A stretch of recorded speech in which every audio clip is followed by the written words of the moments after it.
Hello and welcome! Today I have been requested to review Epic Mickey for the Nintendo Wii. Now I've heard nothing but good things about Epic Mickey, so much that the first chance I could get to get this game, I did. So I've actually owned this game for years now, yet I've never gone around to playing it. So now that I have the perfect excuse, I want to see if I like it too.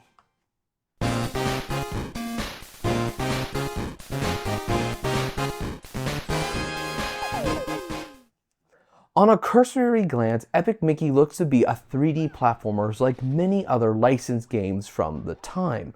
But it feels less like a 3D platformer and more like an odd mix of the old Mickey Mania on Sega Genesis and a third-person shooter like Star Wars Rebellion.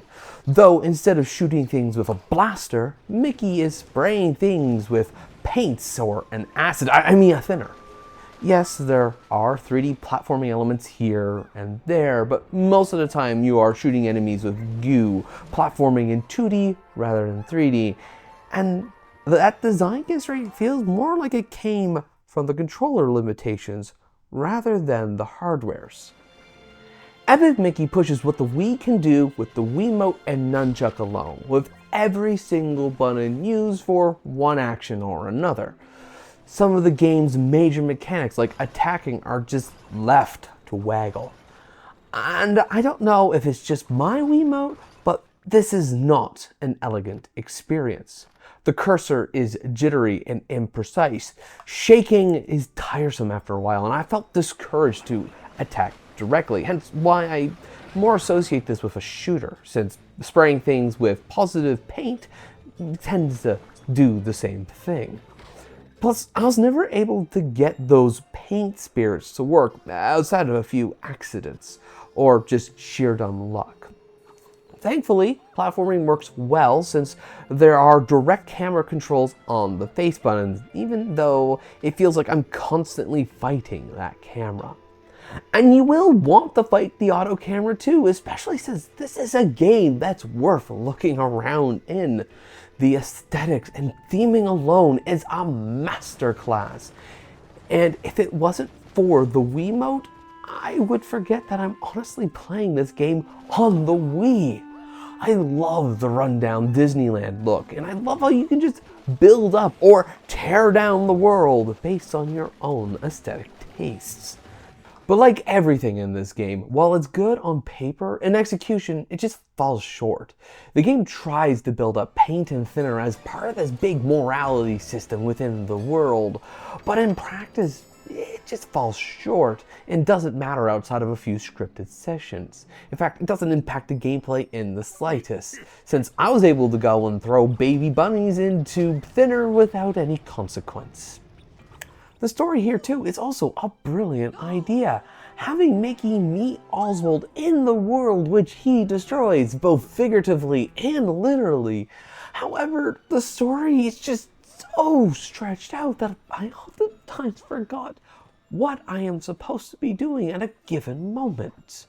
And ended up just platforming just to remind myself what I was supposed to be doing. This also affects the collectibles too. The film wheels that you collect throughout the entire game don't unlock anything outside of a few pins and two completely unrelated films in the extras menu. Nor is there a model viewer for the Disney memorabilia that are just scattered throughout this world.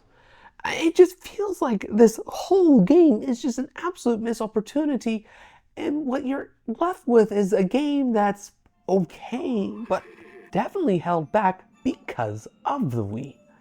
But here's the thing, despite my many criticisms of the game, I do actually like Epic Mickey. The gameplay isn't perfect, and by 2010, this would have been a very dated experience. I mean, consider the fact that Infamous and Little Big Planet came out a year before.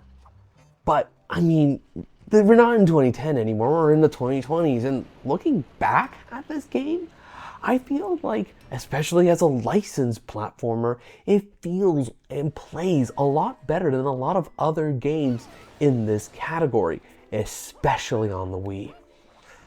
The story, while lacking, definitely has a lot more effort put into it than it needed to have been.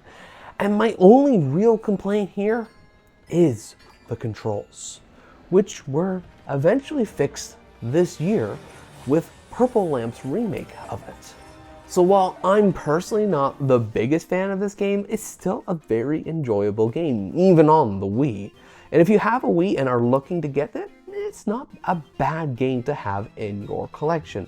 Though, do keep in mind you have to be tolerant to waggle, which I feel brings not just this game down, but quite a few other games with it.